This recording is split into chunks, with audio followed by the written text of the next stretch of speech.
Hai, Assalamualaikum. Halo semuanya, gimana nih kabar kalian? Semoga kalian sehat selalu ya. Dan jangan lupa bersyukur buat hari ini. Oh iya, sebelumnya aku mau ngingetin nih buat kalian yang sering keluar rumah dan yang beraktivitas di luar rumah, jangan lupa pakai masker ya. Rajin mencuci tangan juga, masa jaga kesehatan aja nggak bisa, apalagi jaga hati. Oke. Jadi kenalin, nama aku Dewi Wiryansyah Putri Jelita. Aku mahasiswi dari IAIN Langsa. Saat ini aku berada di semester 4 dengan jurusan Bimbingan Konseling Islam. Nah, ini adalah podcast pertamaku untuk memenuhi tugas yang diberikan oleh Pak Dedi Surya. Nah, Pak Dedi ini adalah dosen pengampu mata kuliah psikologi sosial di kampusku. Oke, langsung aja ya teman-teman.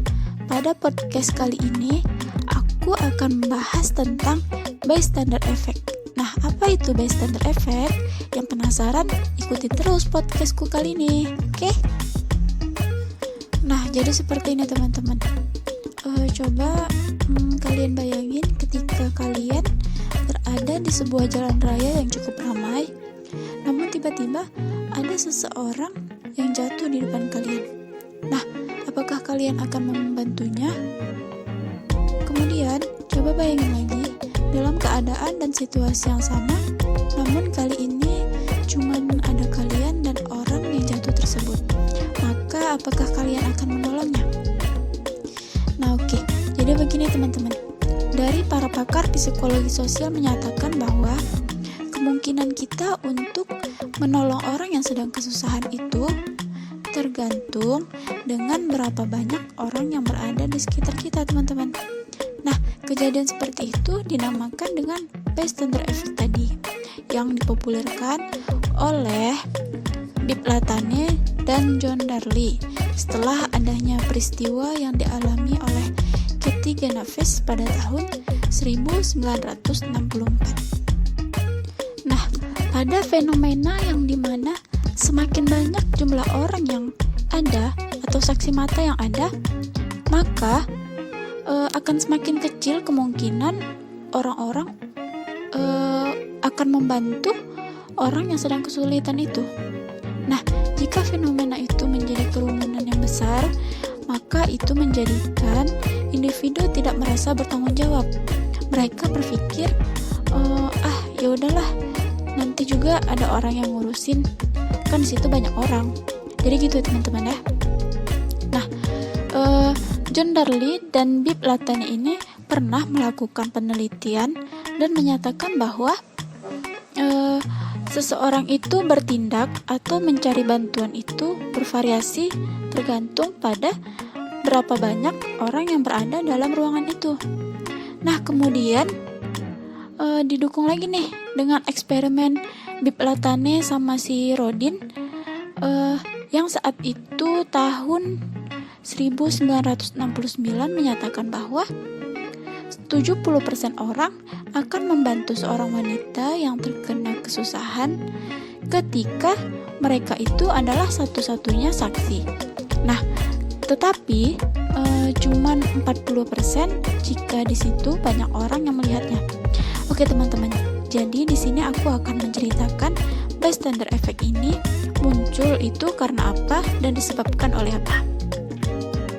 Nah, jadi bystander effect ini muncul pada peristiwa yang dialami oleh Cathy Genovese pada tahun 1964. Nah, di sini John Darley dan Bibb Latané melakukan sebuah penelitian. Jadi, Cathy Genovese saat itu berusia 28 tahun. Nah, pada hari Jumat, beliau ini pulang dari kerjaan pada pukul 2.30 dini hari, teman-teman. Sendirian pula. Jadi beliau ini bekerja sebagai manajer di sebuah bar yang ada di New York. Nah, ketika beliau pulang, tepat di depan pintu apartemennya, beliau diserang oleh seorang pria. Kemudian Cathy ini berlari, namun sayang ia dikejar dan ditangkap oleh pria tersebut dan langsung ditusuk. Nah, Katie ini sebenarnya sudah diintai nih teman-teman sama pria tersebut pada saat dari bar tempat si Katie ini bekerja. Jadi diikutin tuh sampai Katie ini tiba di apartemennya. Diketahui bahwa nama pria tersebut adalah Winston Moseley, dan ternyata beliau ini juga orang berkebangsaan USA sama seperti Katie ini. Nah, jadi setelah ditusuk, yang pasti Katie ini merasa kesakitan dan berusaha berteriak untuk meminta tolong kepada para tetangganya. Nah, pada saat itu salah satu dari tetangganya yang bernama Robert Moser ini melihat kejadian tersebut dari dalam rumahnya, dan kemudian ia berteriak, "Hei, jangan gak diganggu, biarkan dia sendiri." Begitulah kira-kira yang dikatakan oleh Robert tadi ya teman-teman. Kemudian si Moseley tadi lari karena mendengar teriakan Robert tadi, karena ia takut ketahuan. Nah, kemudian beberapa menit berlangsung, si Moseley tadi kembali lagi nih ke apartemen si Katie itu, dan ia melihat bahwa Katie masih berada di depan pintu apartemennya. Ya, namanya juga baru aja ketusuk ya teman-teman, jadi merasakan sakit dan tidak bisa berbuat apa-apa. Sehingga ia masih berada di sana. Sebelumnya si Moseley ini melihat keadaan sekitar nih yang masih sepi, dan tidak ada tetangga yang keluar untuk menolong si Katie tadi. Kasihan ya teman-teman ya si Katie ya.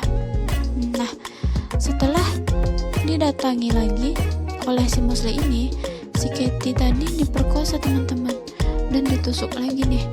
Kemudian uang si Katie ini diambil oleh beliau. Berarti ini motif perampokan juga ya teman-teman ya. Nah, setelah melakukan hal itu, si Moseley ini kabur teman-teman. Dan gak lama setelah Moseley kabur, ada nih tetangga Katie yang bernama Sofia Farrar saat itu melihat keadaan tersebut dan melihat Katie sudah dalam keadaan yang menyedihkan. Ia kemudian berteriak meminta tolong untuk dipanggilkan polisi. Nah, setelah itu diteleponin tuh sama orang-orang yang ada di situ. Nah, setelah ditelepon, selang beberapa menit kemudian datanglah polisi beserta ambulans. Langsunglah si Katie ini yang sudah sekarat itu diangkat ke ambulans dan dibawa ke rumah sakit. Dan ternyata ketika dalam perjalanan ke rumah sakit itu si Katie ini menghembuskan nafas terakhirnya ya teman-teman, karena terlalu lama dibawa ke rumah sakit. Sedih banget ya teman-teman ya kisah hidup Katie ini. Nah, setelah itu polisi melakukan penyidikan dan bertanya kepada semua tetangganya Katie, dan ternyata ada 38 orang yang mendengar Katie ini berteriak untuk meminta tolong, namun tidak ada satupun dari mereka itu ada yang menolongin. Jahat banget ya teman-teman ya. Jadi kenapa bisa ada faktor-faktor bystander effect itu, dan apa aja sih gitu ya? Ternyata itu ada dua faktornya ya teman-teman. Yang pertama yaitu kehadiran orang lain itu menciptakan tanggung jawab. Nah, jadi karena ada banyak orang, ada banyak saksi juga, jadi individu ini merasakan tekanan untuk mengambil tindakan tanggung jawab yang dianggap harus dibagi sama. Jadi maksudnya kita nih kan orang rame, terus berada di posisi yang memerlukan bantuan, misal kecelakaan di jalan raya gitu ya teman-teman. Pasti dong kita langsung beranggapan bahwa ada orang lain kok yang nelpon polisi atau ambulans gitu ya teman-teman misalnya. Nah, pasti ada perasaan seperti itu ya teman-teman ya, dan teman-teman tuh lewat aja lah, dibiarin gitu ya. Di di sini kan banyak orang gitu teman-teman ya. Nah, lanjut, yang kedua adalah kebutuhan berperilaku dengan cara yang benar dan dapat diterima secara sosial. Jadi maksudnya ketika saksi lain tidak bereaksi, maka individu itu menganggap bahwa ini sinyal tidak diperlukan atau tidak tepat. Jadi semacam mengikuti dengan yang lain untuk tidak membantu orang yang kesusahan itu. Nah, jadi maksudnya adalah misal nih ada cewek cantik nih jatuh di depan pria, namun di situ juga banyak orang, namun tidak ada yang nolongin sama sekali. Lalu cowok itu langsung beranggapan, nanti kalau aku tolongin dikira sok baik, dikira mentang-mentang cewek cantik ditolongin. Nah, akibat pikiran seperti itu membuat cowok ini jadi tidak nolongin cewek tadi. Dia malah jadi mengikuti orang-orang di sekitarnya yang acuh aja tuh melihat cewek itu jatuh. Oke, kita sambung lagi ya untuk kisah Katy tadi. Di dalam penyidikan, tetangganya yang mendengar teriakan Katy tadi mengira bahwa Katy ini mungkin sedang bertengkar dengan kekasihnya. Padahal kan Katy ini meminta pertolongan ya teman-teman. Nah, dalam keadaan yang seperti itu, individu akan melihat ke orang lain atau kelompok lain untuk menentukan apa yang harus dilakukan. Ketika mereka melihat tidak ada orang yang bertindak, maka mereka pun tidak ikut bertindak. Jadi semacam ikut-ikut.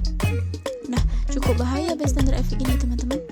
Nah, oke, jadi sebenarnya bystander effect ini ada sih tipsnya untuk mencegah itu terjadi. Nah, salah satunya yaitu menurut psikolog itu menyepakati bersama bahwa yang paling penting adalah menyadari bahwa kita sedang mengalami gejala ini. Maksudnya teman-teman itu sedang menjadi seorang bystander nih. Namun yang perlu teman-teman ingat, bukan berarti teman-teman itu harus menempatkan diri teman-teman dalam keadaan bahaya. Nah, kita bayangin ya, jika gimana suatu hari nanti, jika suatu saat nanti misalnya nih teman-teman ada yang kecelakaan, amit-amit gitu ya teman-teman ya, misalnya.